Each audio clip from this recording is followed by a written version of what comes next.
विशेष सूचना. एपिसोडमध्ये मांडली जाणारी मतं ही आमची वैयक्तिक मतं असून त्यातून आमचा कोणालाही दुखावण्याचा हेतू नाही. आम्ही मांडलेली मतं ही काळाच्या ओघाने बदलणारी असू शकतात. आम्ही कुठल्याही विषयातले तज्ज्ञ नाही याची श्रोत्यांनी नोंद घ्यावी. धन्यवाद.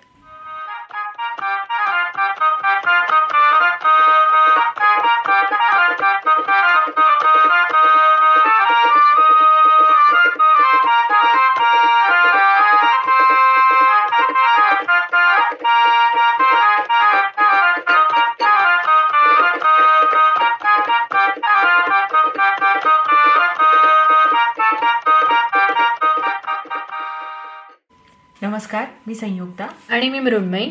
शिळोप्याच्या गप्पाच्या या एपिसोडमध्ये तुमच्या सगळ्यांचं खूप स्वागत. आज तू सुरुवात करणार आहेस. कशाबद्दल बोलणार आहेस तू? आज मी पुस्तकाबद्दल नाही बोलणार आहे. मी एका माझ्या प्रचंड आवडत्या सिरीजबद्दल बोलणार आहे. खरं तर मी फार सिनेमा आणि सिरीज आणि असं मला फार आवड नाहीये. लोक फार पॅशनेटली ते तासन तास पाहत असतात, ते फॉलो करतात आणि काय नवं आलंय, काय नवं येणार आहे माहिती असतं, पण तसं माझं काही नाहीये. पण काही मोजक्या गोष्टी मी फार आवडीने पाहते, फॉलो करते. त्यातली ही एक सिरीज संपली. ती आता 2016 ते 2022 या काळामध्ये ती अमेरिकन टेलिव्हिजन मध्ये प्रकाशित झाली होती. 6 त्याचे सीझन्स होते आणि टोटल 106 एपिसोड्स मध्ये ती काय म्हणताय रिलीज झाली होती. तर बेसिकली दिस इज अस असं नाव, मी आय थिंक नाव सांगायचं विसरले.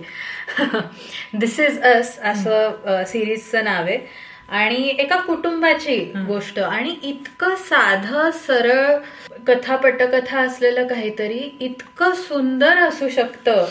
म्हणजे ती एका कुटुंबाची गोष्ट असली तरी सुद्धा त्यात कोणीही कट कारस्थानं रचत नाही, कोणीही व्हिलन नाही, कोणी कोणाच्या विरुद्ध काहीतरी प्लॅन करतंय आणि असं काहीही नाहीये. अत्यंत साध्या एका मध्यमवर्गीय US मध्ये पिट्सबर्ग मध्ये राहणाऱ्या एका कुटुंबाची, मध्यमवर्गीय कुटुंब, सामान्य कुटुंब म्हणता येणार नाही कारण जॅक आणि रिबेका पियर्सन असं जोडपं, तर त्यांच्या घरात हे गोरे अमेरिकन असतात आणि ते एक कृष्णवर्णीय मूल दत्तक घेतात.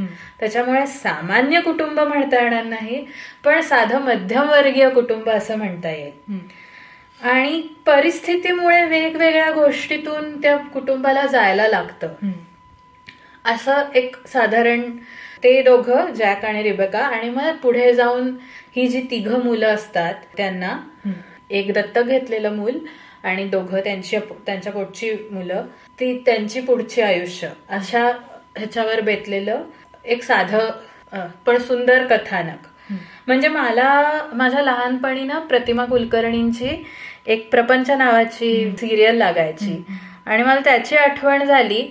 अशीच साधी सोपी कथा होती, एका कुटुंबाची कथा होती आणि कोणीही त्यात व्हिलन नव्हतं, कोणीही कट कारस्थानं रचत नव्हतं आणि फक्त त्याचा एवढंच होतं की पट लहान होता, एक मराठमोळं मध्यमवर्गीय जॉईंट फॅमिली, एकत्र कुटुंब म्हणता येईल असं ते कुटुंब होतं आणि ह्याच्यामध्ये अमेरिकन फॅमिली आहे. तर बेसिकली जॅक आणि रिबेका पियर्सन हे 2 जण, आणि यांना तिळं होणार असतं आणि दुर्दैवाने प्री मॅच्युअर बर्थ होते आणि हे सगळं घडतं 1980 मध्ये. आणि त्या एक मूल स्टील बॉर्न, एक मूल जन्मतःच गेलेलं असतं. पण आता सुदैवाने म्हणावं का काय, त्याच वेळी एक कृष्णवर्णीय मूल तिथेच त्याच हॉस्पिटलमध्ये कोणी आणून सोडतं, कारण ते एका फायर स्टेशनच्या तिथे कोणीतरी सोडून दिलेलं असतं त्याच्या आई वडिलांनी त्याला, आणि म्हणून ते फायर स्टेशनचे जे अधिकारी असतात ते इथे हॉस्पिटलमध्ये आणून सोडतात. ते म्हणजे लिटरली तान्ह मूल असतं की कदाचित त्या दिवशी किंवा त्याच्या आदल्या दिवशीच त्याचा जन्म झालेला असतो. त्या पूर्ण सीन मध्ये एक डॉक्टर के नावाचे ते जे डॉक्टर असतात जे रिबेकाची डिलिव्हरी करतात, त्यांचा छोटासा रोल आहे, पण ते त्या ग्रीव्हिंग जे जोडपं असतं तर त्याला थोडासा मानसिक आधार देतात.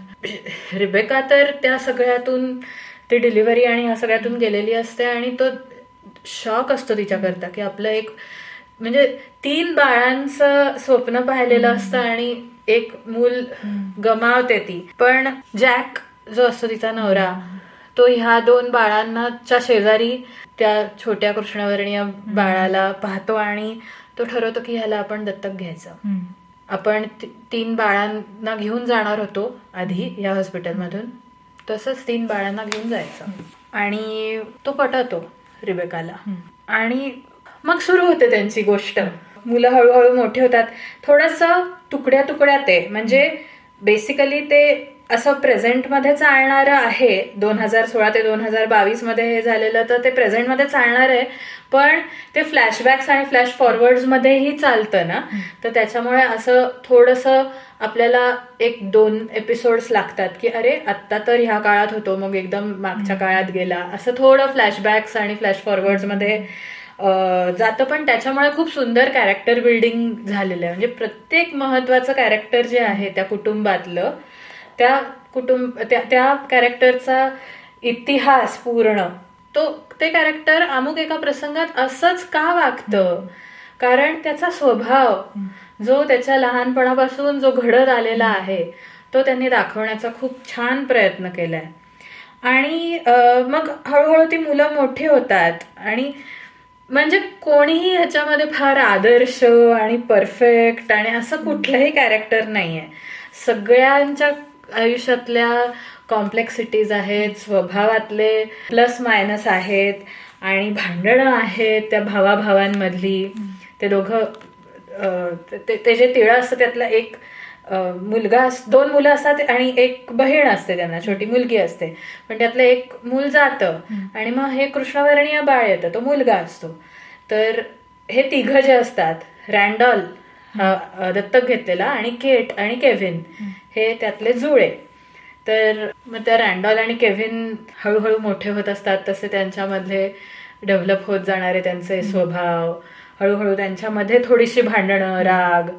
आणि म्हणजे प्रत्येकाचं एक हे की केव्हिन हा पुढे जाऊन ऍक्टर होतो आणि त्याला कोणी सिरियसली घेत नसतं त्याच्या प्रोफेशनमध्ये आणि त्यातून त्याचा कसा झगडा चाललेला असतो. रँडॉल हा अत्यंत परफेक्शनिस्ट आणि अभ्यासात प्रचंड हुशार आणि सगळं अगदी प्लॅन्ड झालं पाहिजे असं त्याचं हे असतं. त्याच्यामुळे त्याला अँझायटीचा त्रास असतो लहानपणापासून आणि तो पुढे जाऊन एक मोठा फायनान्शियल प्रोफेशनल होतो. पण आपल्या हातून काहीतरी समाजाकरता चांगलं घडावं अशी त्याची प्रचंड सतत इच्छा असते. त्याच्यामुळे त्या इच्छेतून तो सतत काहीतरी करत असतो समाजाकरता.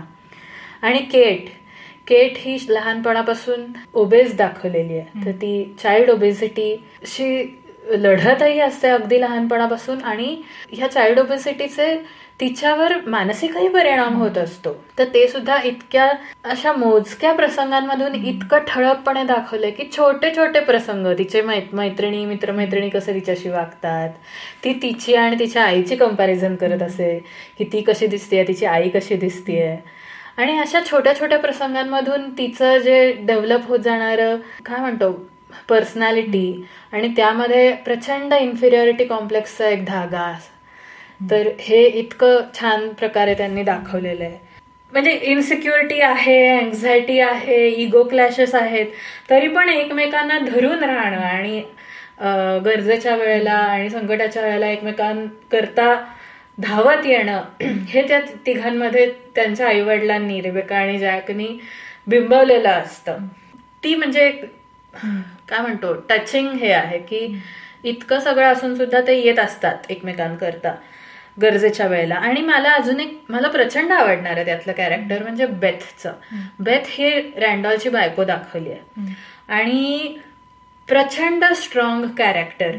तिचं सुद्धा या सिरीजमध्ये त्यांनी लहानपण दाखवलंय, तिचे आई वडील त्यांचे कसे तिच्यावर इन्फ्लुएन्सेस होते आणि मग ती रँडॉलला कधी भेटते आणि इतके ठाम विचार मांडणं. रँडॉल सारख्या स्ट्रॉंग पर्सनॅलिटी असलेल्या माणसाबरोबर तेवढ्याच स्ट्रॉंग विचारांनी आणि अत्यंत ठामपणे उभं राहणं, आपले स्वतःचे विचार मांडणं, वेळ पडल्यास भांडण करून विचार पटवून देणं, हे इतकं सुंदर तिचं कॅरेक्टर आहे.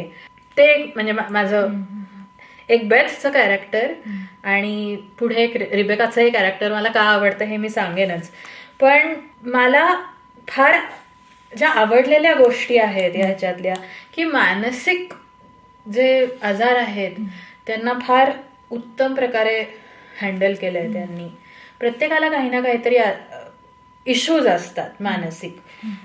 याला अँझायटी असते, केटला इन्सिक्युरिटी असते तिच्या दिसण्याच्या बाबतीत, पण त्यांनी इतक्या सेन्सिटिव्हिटीनी आणि कुठेही असं त्याचा वाईट काहीतरी विचित्र विपर्यास केला जाईल असं कुठेही न करता अत्यंत सुंदर हँडल केलेलं आहे त्यांनी. आणि जसं मी तुला सांगितलं की ती बरीचशी प्रेझेंटमध्ये घडते, पण तरी ह्या सगळ्या मुलांची लहानपणं दाखवली आहेत. 1980 मध्ये त्यांचा जन्म होतो आणि मग पॅरलली जगात काय होत असतं हे सुद्धा दाखवलंय. म्हणजे चॅलेंजर एक्सप्लोजन जे झालं 1986 मध्ये, तेव्हा ते जेमतेम 6 वर्षाचे असतात. मग तेव्हा त्यांच्यावर काय त्यांच्या मनावर तरंग उठतात की ते पाहत असतात शाळेमध्ये ते चॅलेंजर वर चाललंय आणि त्यांना खूप एक्साइटमेंट असते, पण त्याचं एक्सप्लोजन होतं. मग प्रत्येकाचे वेगळे थॉट्स, की रँडॉल इतका सेन्सिटिव्ह मुलगा असतो की तो त्याच्या आईला म्हणतो घरी आल्यावर की म्हणे ते जे ॲस्ट्रॉनॉट्स होते चॅलेंजर मधले, तर आता त्याच्यामध्ये कोणीतरी आई असेल आणि मग तिची मुलं घरी वाट पाहत असतील तिची, आणि मग कसं होणार. असं तो 6 वर्षाचा रँडॉल इतका सेन्सिटिव्ह लहानपणापासून असतो. केव्हिनचं अजून वेगळंच काहीतरी त्याच्यावरची रिॲक्शन असते, केटची अजून तिसरीच काहीतरी असते. किंवा 1969 मध्ये पहिला नील आर्मस्ट्रॉंग नासानी पहिल्यांदा पाठवला चंद्रावर, तर तेव्हा जॅकचा एक भाऊ असतो. तर तो म्हणजे जॅक आणि जॅकच्या भावाचं मूनवर लँडिंग झालं तेव्हा तो जॅकचा भाऊ आणि त्याची गर्लफ्रेंड हे एका ह्याच्यावर टेकडीवर जातात आणि चंद्राला पाहत असतात. आणि त्यांच्यातलं जे संभाषण आहे इतकं सुंदर की हा इतका सुंदर दिसतोय चंद्र आणि ऑलरेडी त्यावर माणूस गेलेला आहे आणि त्याच दिवशी माणूस गेलेला असतो, पोचलेला असतो चंद्रावरती. आणि जस्ट जॅक आणि त्याचा भाऊ त्याच्या वडिलांबरोबर ते चित्रीकरण पाहिलेलं असतं त्यांनी आणि मग तो घरातून निघून त्या टेकडीवर गेलेला असतो. किंवा व्हिएतनाम वॉर, लगेच त्यांचं दोघंही जॅक आणि त्याच्या भावाचं ड्राफ्टिंग होतं तिथे, ते त्यांना तिथे पाठवलं जातं. आणि त्या काळातला अमेरिका आणि त्या सगळ्या प्रसंगांचे त्यांच्यावर होणारे जे परिणाम, त्यांच्या मनावर उठणारे तरंग, त्यांना काय वाटत होतं त्यावेळेस. सो हे मला फार आवडलं की ते रियालिटीपासून काहीतरी फिक्शन म्हणून ते लांबच गेलेलं आहे असं नाहीये, त्यांचंच एक वेगळं विश्व आहे असं नाहीये.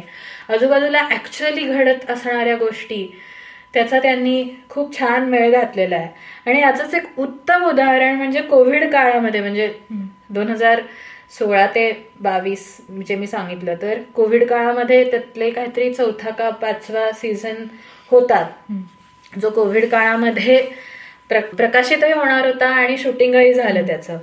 तर त्यात त्यांनी फार एक सुंदर एपिसोड घेतलेला आहे. त्यात 2 कॅरेक्टर्सना म्हणजे केट एक दत्तक मूल घेते, तर त्या बाळाचा जन्म होणार असतो आणि केव्हिनला जुळं होणार असतं. तर त्या 2 डिलिव्हरीज त्यांनी दाखवलेल्या आहेत आणि सगळे वेगवेगळ्या ठिकाणी असतात. केट वेगळ्या ठिकाणी, केव्हिन वेगळ्या ठिकाणी, केव्हिन आणि त्याची पार्टनर जी आहे ती, रँडॉल आणि बेथ अजून 3ऱ्याच ठिकाणी आणि रिबेका अजून 4थ्या ठिकाणी. तर हे सगळे एकमेकांशी व्हिडिओ कॉल्सवरून, अर्थात जसे आपण सगळ्यांनी व्हिडिओ कॉल्सवरून एकमेकांशी संबंध ठेवला तसंच. तर त्यांनी ह्या एपिसोडमध्ये तुकड्या तुकड्यांमध्ये नसीर अहमद नावाच्या माणसाची गोष्ट दाखवलेली आहे. तर हा नसीर अहमद हा इंडियन अमेरिकन सायंटिस्ट आहे आणि त्यांनी डिस्क्रीट कोसाइन ट्रान्सफॉर्मचा शोध लावला आणि त्या शोधामुळे आज व्हिडिओ कॉल्स आपण करू शकतो.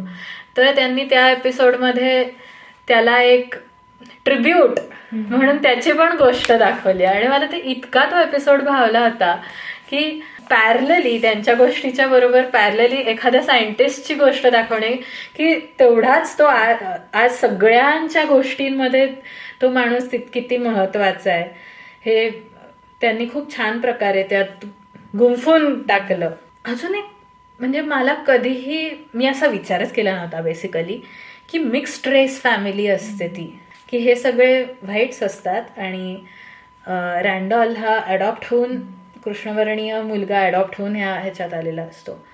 तर त्यामुळे त्या मिक्स्ड रेस फॅमिलीमुळे रँडॉलच्या मनावर होणारा परिणाम इन द सेन्स कुठेतरी काहीतरी जाणवत असतं, पण ते लहान असल्यामुळे बोलून दाखवता येत नाही आणि काहीतरी, आणि अजूनही वर्णभेद अजूनही आहे, कितीही नाही म्हणलं तरी अशा सटल ह्याच्यामध्ये तो जाणवतो अमेरिकेमध्ये. तर म्हणजे मला हे काही जाणीवा आपल्याला काही गोष्टी पाहून, काही सिरीज मधल्या काही प्रसंग पाहून होतात ना, तशी ती जाणीव झाली मला.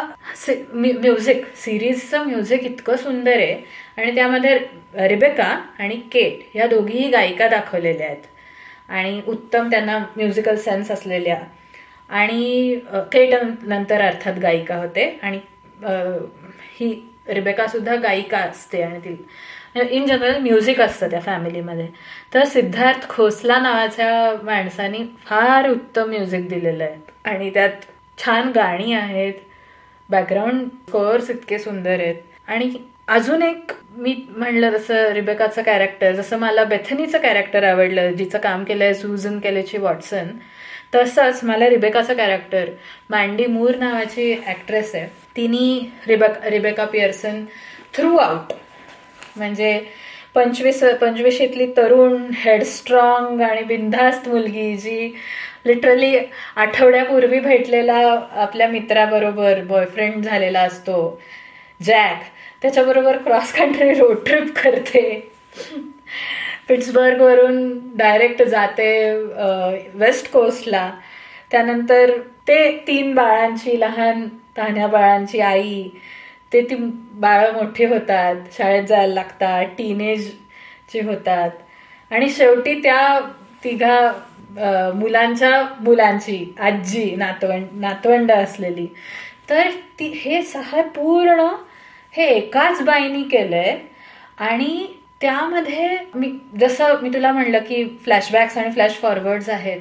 फ्लॅशबॅक्समध्ये ती अत्यंत तरुण दाखवलेली आहे काही सीन्समध्ये, काही सीन्समध्ये टीनेज मुलांची आई दाखवली आहे, काही सीन्समध्ये फ्लॅश फॉरवर्ड होऊन म्हातारी आजी दाखवली आहे.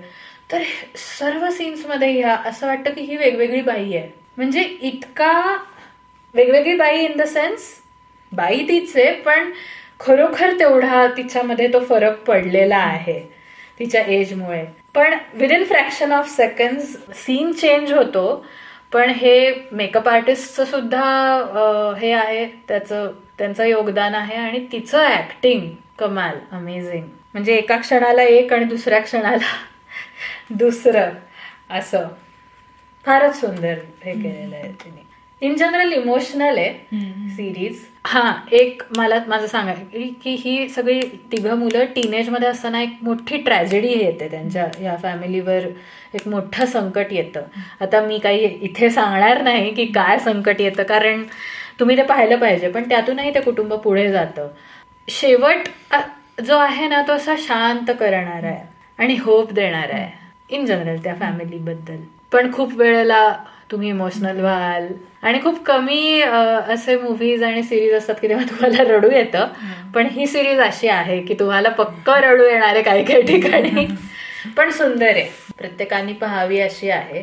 छान. अशा प्रकारच्या सिरीज मला यासाठी आवडतात. ऑफकोर्स पाहिली नाहीये, पण मला अशा ज्या फॅमिलीजच्या किंवा जिथे ह्युमन कनेक्ट असतो, पर्सनॅलिटीज बद्दल असतात, की खूप मोठी असली पाहिजे किंवा काहीतरी खूप सायंटिस्ट किंवा काही आर्टिस्ट असलं पाहिजे असं नाही, अतिशय सामान्य व्यक्ती. पण जेव्हा एक मोठा काळ त्या व्यक्तीच्या किंवा त्या फॅमिलीच्या पूर्ण त्या जडणघडणीतला जेव्हा दाखवतो, तर त्या प्रत्येक ते पैलू जे बदलत जातात किंवा ती व्यक्ती बदलत जाते, ते कुटुंब बदलत जातं. फक्त व्यक्ती बदलत नाही, कुटुंब बदलतं. सो ते मला अशा स्पेशली प्रकारच्या सिरीज मध्ये मला पाहायला खूप आवडतं. आणि म्हणजे साधे साधे डायलॉग्स की अत्यंत हुशार दोघंही भाऊ, म्हणजे एक भाऊ अत्यंत हुशार, दुसरा दिसायला अत्यंत देखणा, सुरुवातीला बेसबॉल खेळणारा, त्याच्या पुढे अत्यंत देखणा असल्यामुळे भरपूर मुली लागतायत, ऍक्टर होतोय तो, हळूहळू पॉप्युलर होतोय. ह्या दोन भावांमध्ये ती ओबेज बहीण आणि म्हणजे ती ओव्हरशॅडो झालेली असते, त्यात ह्या दोघांचं काही चूक नसतं, ते त्यांचं करत असतात. पण it is a natural thing की तिला सतत ती स्वतःला अंडर एस्टिमेटच करत असते आणि कम्पेअर करत असते. तर जो तिचा भाऊ आहे केविन, तो अत्यंत साधं वाक्य म्हणतो की तू तेव्हाच पुढे जाशील जेव्हा तू स्वतःच्याच रस्त्यामध्ये येणार नाहीस. म्हणजे आपणच स्वतःच्या मध्ये मध्ये येत असतो, आपणच आपले विचार असे असतात की ते आपल्याला पुढे जाऊ देत नाहीत. तर असे काही डायलॉग्स आहेत ना की ते असे, अरे काय सुंदर डायलॉग आहे, असे खूप डायलॉग्स आहेत त्यात. आणि मी हायली रेकमेंड करेन. मी इथे पाहिली अमेझॉन प्राईम वरती, इथे जर्मनीमध्ये दिसतीये. आय थिंक हॉटस्टारवर इंडियामध्ये बरेच लोकांनी पाहिली ही सिरीज. तर नक्की पहा तुम्ही. माझ्या लाडक्या सिरीज पैकी एक आहे. आता तू कशावर बोलणार आहेस, काय वाचलंस? मी आज एका लेखाबद्दल बोलणार आहे आणि माझ्या जिव्हाळ्याचा विषय आहे. जिव्हाळ्याच्या विषयावरचा लेख आहे. त्या लेखाचं नाव आहे हायडेलबर्ग आणि गोविंद तळवलकरांनी हा लेख लिहिला आहे. हा लेख महाराष्ट्र टाइम्सच्या 9 नोव्हेंबर 1986 च्या अंकात हा प्रसिद्ध झाला होता आणि नंतर तो त्यांनी त्यांच्याच लेखांचं संकलन केलं आणि बहर नावाचं त्यांचं पुस्तक आहे. तर त्यांच्याच लेखांचं एक संकलित एक पुस्तक आहे, वेगवेगळ्या न्यूजपेपर्समध्ये प्रकाशित झालेले त्यांचे लेख. तर हा लेख मी या पुस्तकात माझ्या वाचनात आला आणि हा लेख आहे हायडेलबर्ग युनिव्हर्सिटीबद्दल आणि हायडेलबर्गचा इतिहास कसा बदलत गेला किंवा तो कसा घडत गेला इतिहास याच्यावर. हा लेख संयुक्ता करता स्पेशल आहे कारण ती स्वतः हायडेलबर्ग मध्ये शिकतेय. मी शिकते आता आणि हा लेख पहिल्यांदा मी अशा कारणासाठी वाचला की जेव्हा आता हायडेलबर्गला मास्टर्स करायचं आणि मी हायडेलबर्गमध्ये शिकणार, तर क्युरिओसिटी होती म्हणून तो लेख वाचला गेला आणि तो वाचल्यानंतर एक ओ माय गॉड वाव असं एक होतं. तसं हा लेख वाचल्यावर मला झालं. तर सुरुवात लेखाची होते एका व्यक्तीच्या नावाने, त्याच्या उल्लेखाने, आणि त्या व्यक्तीचं नाव आहे शूरमॅन, जॅकब गोल्ड शूरमॅन, जे अमेरिकेचे अँबॅसेडर होते, जे जर्मनीत राहायचे. तर ते स्वतः हायडेलबर्ग युनिव्हर्सिटीमध्ये शिकलेले आणि त्यांनी असं आवाहन केलं साधारण 1920s मध्ये की अमेरिकन लोकांना आवाहन केलं की हायडेलबर्ग युनिव्हर्सिटीच्या अशी एक काय म्हणूयात एक सभागृह बांधायचं आहे आणि त्या सभागृहासाठी निधी मी गोळा करतोय आणि त्यासाठी तुम्ही मदत करा. आणि फक्त त्यांची अट अशी होती की पैसे हे जी काही तुमची देणगी असेल कितीही असेल पण ती अमेरिकन लोकांनीच दिली पाहिजे. तरी तशी त्यांची अट का होती हे लेखामध्ये उल्लेख नाहीये किंवा त्याचा कुठे माझ्या वाचनात उल्लेख आलेला नाहीये, पण अशी त्यांची अट होती. आणि असं करता करता ऑलमोस्ट $4 लाख एवढी निधी जमा झाली आणि हायडेलबर्ग युनिव्हर्सिटीला त्यांनी ती देणगी दिली सभागृह बांधण्यासाठी. पण ही एक खूप रिसेंट इतिहास झाला हायडेलबर्ग युनिव्हर्सिटीचा. युनिव्हर्सिटीची सुरुवात होते 1386 मध्ये, ज्या वर्षी युनिव्हर्सिटीची स्थापना झाली. आणि पहिला रुपरेस्ट म्हणजे रॉबर्ट हे जे आत्ताचं नाव आहे, सो त्याचं एक ओल्डर व्हर्जन वॉज रुपरेस्ट. तर तो या युनिव्हर्सिटीचा संस्थापक. तर ते 1378 मध्ये झालं असं की युरोपमधल्या ख्रिस्ती जगात वाद निर्माण झाला आणि त्याच्यामधून 2 गट पडले त्याच्यामध्ये. तर एक जर्मन गट होता आणि एक फ्रेंच गट होता. तर या 2 गटांचे 2 पोप निवडले गेले. आणि हा जो जर्मन पोप होता तर तो होता हा पहिला रुपरेस्ट. ओके. आणि हा हायडेलबर्गमध्ये राहायचा आणि त्याचं गाव होतं आणि त्याने असं ठरवलं की हे जे त्याचं गाव आहे तिथे एक युनिव्हर्सिटीची आपण स्थापना करायची. आणि तो दिवस होता 26 जून 1386. वाव, 1386. आणि हायडेलबर्ग युनिव्हर्सिटीच्या जर का तुम्ही वेबसाईटवर गेलात तर ओरिजिनल जे सर्टिफिकेट आहे स्थापन केल्याची डेट आणि ते जो काही तो काय म्हणूयात कागदपत्र जे आहे ते, तर त्याचा ओरिजिनल फोटो युनिव्हर्सिटीच्या वेबसाईटवर आहे आणि तो तुम्ही नक्की जरूर जाऊन पहा. तर हे युनिव्हर्सिटी स्थापन करण्याचं कारण असं होतं की त्या काळात पॅरिसमध्ये, व्हिएन्नामध्ये आणि प्रागमध्ये या 3 अतिशय प्रख्यात अशा युनिव्हर्सिटीज होत्या आणि ज्या ऑलरेडी खूप दिग्गज मंडळी ज्याच्यामधून बाहेर पडत होती आणि अनेक विषयांवर संशोधन करत होते. तर ह्याला रुपरेस्ट पहिला जो होता त्याला असं वाटलं की आपण सुद्धा आपल्या गावामध्ये अशी युनिव्हर्सिटी स्थापन केली पाहिजे ज्याच्यामुळे आपल्याला किंवा आपल्या गावाला किंवा आपल्या देशाला एक प्रकारचा दर्जा मिळेल, एक काय म्हणूयात, एक त्या सगळ्या ग्रेट लोकांमध्ये आपल्या नावांमध्ये आपल्या गावाचं नाव घेतलं जाईल. आणि त्याचं असं स्वप्न होतं की नॉलेज आणि कल्चरल सेंटर हे आपलं शहर असलं पाहिजे, की ज्ञानाचं आणि संस्कृतीचं एक केंद्र जर्मनीमधलं असलं पाहिजे. तर त्याने ही युनिव्हर्सिटी स्थापन केली आणि या पॅरिस, व्हिएन्ना आणि प्रागच्या तोडीचं विद्यापीठ त्याला सुरू करायचं होतं. तर हा खूप उदारमतवादी होता असे उल्लेख आहेत. आणि त्याने अनेक मायनॉरिटीजचे जे तेव्हा ग्रुप्स होते जर्मनीमध्ये त्यांना मदत केली. प्लेगची साथ आली होती तेव्हा जर्मनीत, त्या काळात मदत केली.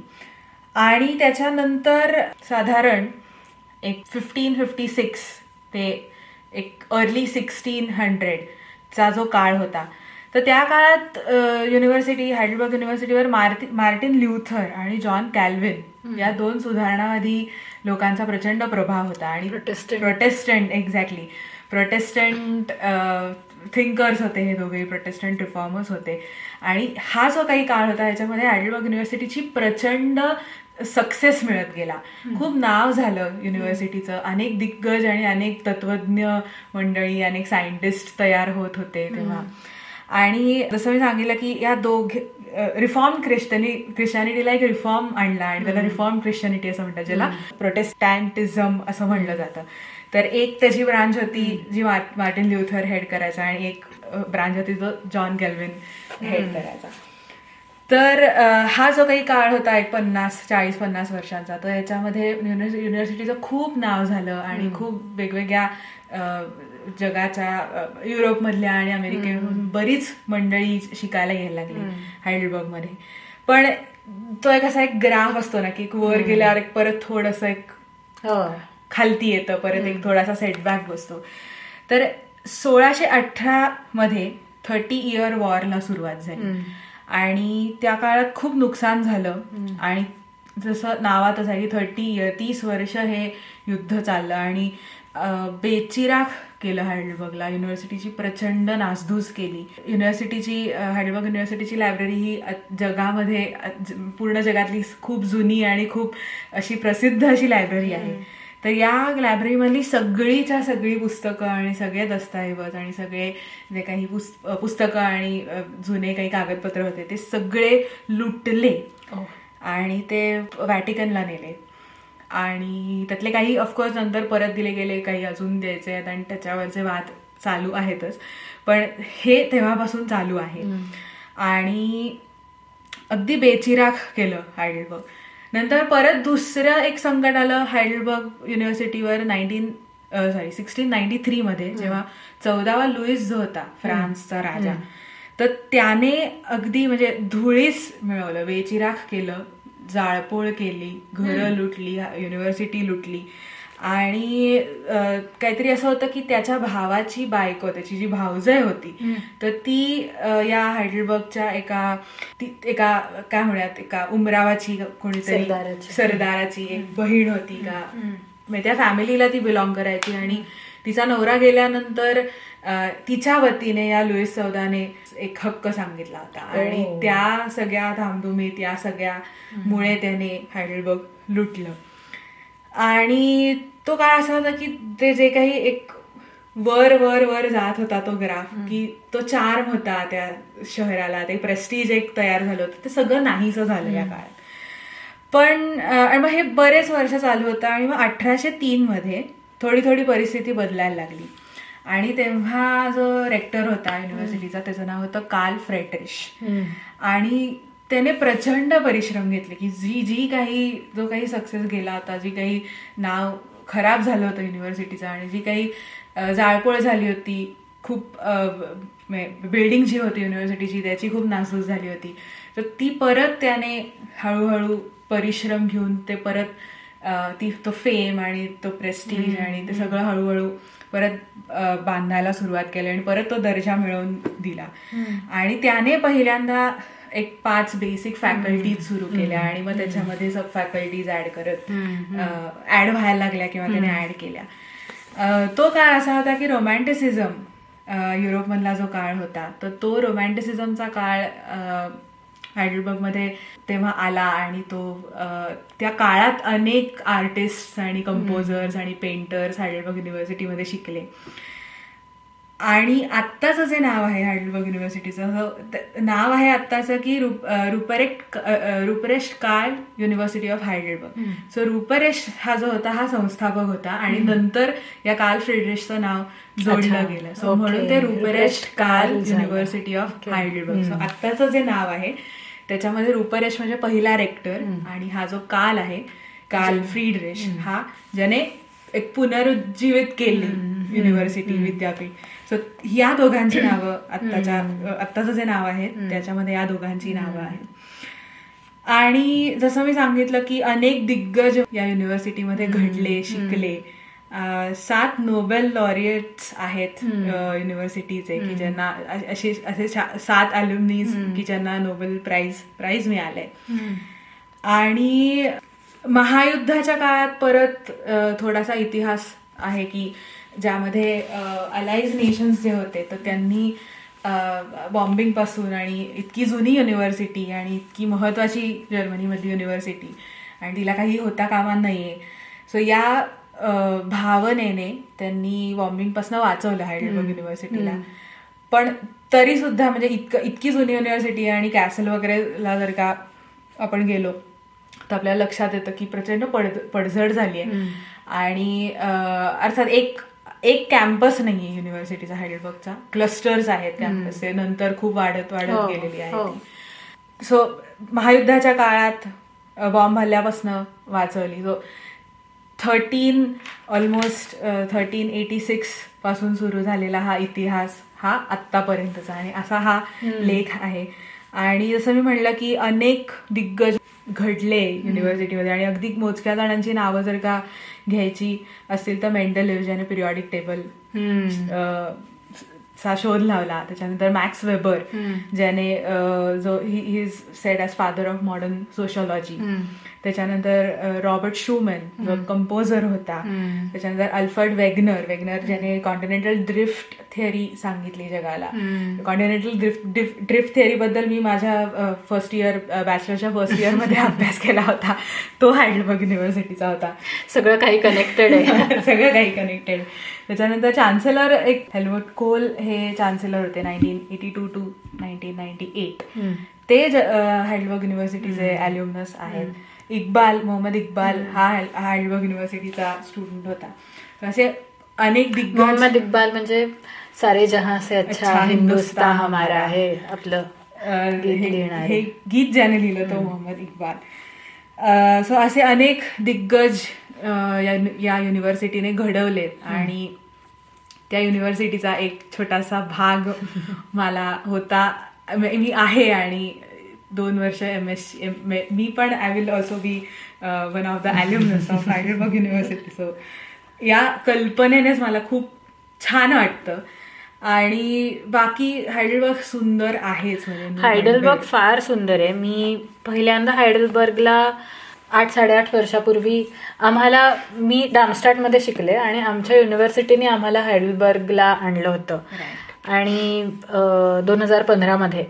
आणि मी हा लेख वाचला होता बाय द वे यायच्या आधी. पण मी ज्या क्षेत्रात होते त्या क्षेत्रातलं हायडेलबर्गमध्ये त्या काळात कोर्स नव्हता, इंग्लिश लँग्वेज मधून शिक्षण देणारा कोर्स नव्हता, त्याच्यामुळे मी काही तिथे अप्लाय केलं नव्हतं. पण माझी युनिव्हर्सिटी मला हायडेलबर्गला घेऊन जाणार आहे पहिल्याच महिन्यात, यासाठी मी इतकी एक्सायटेड होते. आणि आम्हाला त्यांनी छान, तिथे वर कॅसल आहे हायडेलबर्गला, नेकर रिव्हर वाहते तिथून, आणि तिथे म्हणजे इतकी स्टुडंट सिटी जे म्हणतो पूर्ण शहरामध्ये, सतत तुम्हाला युनिव्हर्सिटी असल्याचा, स्टुडंट्सचा वास असल्याचा सतत तुम्हाला एक जाणीव होत असते. तुम्ही दर 100 पावलांनी काहीतरी लागतंच की जे एज्युकेशनशी संबंधित आहे, जे स्टुडंट्सशी संबंधित आहे. जसं ग्योटिंगन आहे, फ्रायबुर्ग आहे, तसं ही हायडेलबर्ग हे एक शहर आहे. इव्हन आयस्टाड मधल्या तर अशा अनेक बिल्डिंग आहेत की खालती दुकानं आहेत, म्हणजे अगदी काय म्हणतो पॉश मॉल्स आहेत, आणि वरच्या मजल्यावर कुठलं तरी एक डिपार्टमेंट असतं, काहीतरी अमेरिकन स्टडीज आणि काय चायनीज स्टडीज, आणि तुम्ही नाव घ्या आणि ते डिपार्टमेंट हायडेलबर्ग युनिव्हर्सिटीमध्ये असेल, अशी परिस्थिती आहे लिटरली. हायडेलबर्ग माझ्यासाठी काय म्हणतो एक स्वप्न नगरी आहे, वंडरलँड आहे. आणि ती नेकर नदी एकदम शांत, तिचा प्रवाह, आणि तो एक कॅसल, आणि त्या नेकर नदीवर तो सतत कॅसल दिसत असतो. अलॉंग नेकर तुम्ही चालत जाता तेव्हा तो एका बाजूला कॅसल दिसत असतो. एक कॅथलिक चर्च आहे, एक प्रोटेस्टंट, 2-3 प्रोटेस्टंट चर्चेस आहेत आय थिंक. आणि तिथल्या जुन्या शहराच्या भागात हिंडताना इतक्या, पुण्यामध्ये जसे नीलफलक आहेत ना, तसे इथे बऱ्याचदा असे फलक लावलेले असतात. तर किर्चॉफ अमुक एका ठिकाणी राहिला, नंतर म्हणजे असे वेगवेगळे मोठे मोठे लोक कुठे कुठे कुठे कुठे राहिलेत. मोहम्मद इक्बाल कुठे राहिला आहे हे पण तिथे घर आहे. बेन्झिन रिंग तयार, ज्याचा बेन्झिन रिंगचा शोध लावणारा, ज्याला स्वप्न पडलं की एक साप त्याची शेपूट त्याच्या तोंडात घातलेली आहे, तर त्याच्यामुळे रिंगचा शोध ज्यांनी लावला, तर तो सुद्धा हायडेलबर्गमध्ये केक्यूल, ऑगस्ट केक्यूल, तो त्याचा फलक दिसतो. अशा अनेक फलक दिसत असतात तुम्हाला. आणि इतकी व्हायब्रंट सिटी. आता तर म्हणजे टुरिस्ट पण असतात स्टुडंट्सच्या बरोबरीने. आणि खूप मोठं आता मेडिकल रिसर्च सेंटर आहे, कॅन्सर रिसर्च सेंटर आहे. मेडिकल, ऑफकोर्स बाकी मेडिकल रिसर्च होतोच, कॅन्सरचं रिसर्च सेंटर हायडेलबर्गचं खूप प्रसिद्ध आहे. आणि सिटी ऑफ सायन्स असं म्हणतात हायडेलबर्गला. आणि जसं तू म्हणलीस की तुम्ही कुठेही जा हायडेलबर्गमध्ये, तो एक युनिव्हर्सिटीचा जो फील आहे तो तुमच्या इट ऑलवेज. एवढंच काय, स्टुडंट जेल पण आहे तिथे, तुम्हाला पाहायला मिळतं स्टुडंट जेल आतमधून. नदीच्या पलीकडच्या बाजूला फिलॉसॉफर्स वे, म्हणजे जिथे त्या काळातले जे तत्वज्ञ होते ते तिथे चालत जायचे आणि तिथे चालता गप्पा मारायचे, वेगवेगळ्या विषयांवर चर्चा करायचे. आणि तिथे आता असे काय म्हणूया मोठ्या स्लॅब्सवर ग्योथ आणि सगळ्यांच्या कविता कोरलेल्या आहेत. आणि तिथून कॅसल अतिशय सुंदर दिसतो, संध्याकाळच्या वेळेला तर अतिशय सुंदर दिसतो तिथून कॅसल. सो माझ्यासाठी स्वप्न नगरी एक वंडरलँड आहे हायडेलबर्ग. आणि काय म्हणूयात, तुम्ही त्या सगळ्या व्हाईब्स मध्ये, त्या हायडेलबर्गच्या चार्ममध्ये तुम्ही हरवून जाता. तुम्हाला बाहेर नाही पडा असं वाटत ओल्ड सिटीमधनं, किंवा तुम्हाला तिथेच त्या गल्ल्यांमध्ये फिरत राहावं, चालत राहावं. आणि ती नेकर नदी आणि तिच्या बाजूबाजूने छान त्या तिच्या प्रवाहामध्ये एक काय म्हणजे खूप पोएटिक होईल, पण एक म्युझिक आहे, एक प्रकारचं एक संगीत आहे. ते तुम्ही नीट ऐकलं तर मला असं वाटतं प्रत्येकाला ते ऐकू येईल. मला ते ऐकू आलं. आणि ज्यांनी नाही कर आमच्याकडे स्लिंगरला येते नाही, ती हायडेलबर्गला वेगळी ऐकते. हायडेलबर्गला म्युझिकल आहे ती, आणि मग स्लिंगरला आल्यावरती त्याचं म्युझिक जातं. तर या लेखाचा शेवट शूरमॅन यांच्या एक कवितेने केलाय. सभागृहाच्या उद्घाटन प्रसंगी त्यांनी स्वतःची एक कविता वाचून दाखवली होती. आणि त्यांनी असं म्हणलं होतं की कदाचित ग्योथ आणि यांना ज्या they were mesmerized by the beauty of Heidelberg. आणि अनेक प्रेमकविता या लोकांना हायडेलबर्गमध्ये सुचल्या आणि स्फुरल्या. तर कदाचित त्या सिटीचा आणि त्या चार्मचा प्रभाव असेल. पण त्या कवितेने मी ती कविता एक वाचून दाखवते. छोटीशी 6 ओळींची कविता आहे. City of merry fellows with wisdom laden and wine, clear flow the river wavelets where blue eyes flash and shine, and with thorns I'm pierced and all the world seems stale, I'll give my horse the spur then and ride to Neckar Vale. वा, एपिसोडच्या शेवटाकडे आलोय. आणि आज शांता शेळक्यांची कविता आम्ही वाचून दाखवणार आहे. सहज खूण नावाची. सहज खूण.